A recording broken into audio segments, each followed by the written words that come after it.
Bonjour et bienvenue dans notre rendez-vous Tendance RH, on ne lâche rien. Je vais vous parler aujourd'hui des politiques RH en faveur de la santé au travail. La recherche du bien-être et de la qualité de vie au travail est un phénomène qui se répand dans toutes les entreprises. Elle est due en partie à l'évolution de nos sociétés aux prises avec les nouvelles technologies. Si les entreprises ont commencé à s'y pencher afin de diminuer les risques psychosociaux, aujourd'hui, elles ont aussi bien intégré que bien-être et performance des salariés étaient liés. Alors comment une bonne politique RH en matière de santé et de qualité de vie au travail peut-elle contribuer au bonheur?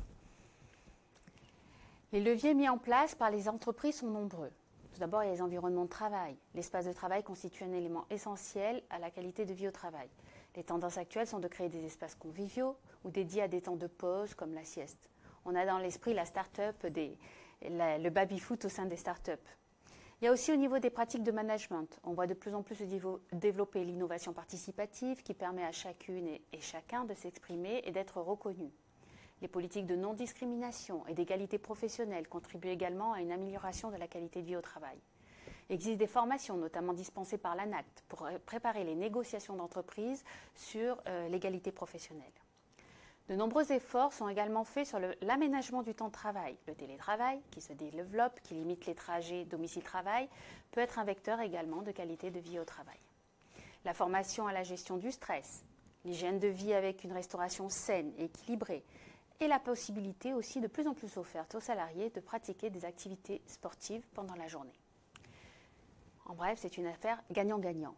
Augmentation de la productivité, diminution de l'absentéisme et du turnover, une implication plus forte de l'ensemble des salariés. La qualité de la politique sociale en interne engendre de la satisfaction et par conséquent une fidélisation des équipes qui sont engagées et plus productives. Aujourd'hui, les salariés peuvent mieux s'exprimer grâce à de nombreux outils de climat social. L'ANI prévoit que les branches mettront à disposition des entreprises, des salariés et de leurs représentants des informations sur la méthodologie de la négociation sur la qualité de vie au travail. Elles pourront établir une liste d'indicateurs, qualité de vie au travail, égalité professionnelle, dont les entreprises s'inspireront et mener des expérimentations visant à permettre l'expression directe des salariés sur leur travail, dont les résultats seront diffusés auprès des entreprises. Donc, c'est à vous de jouer.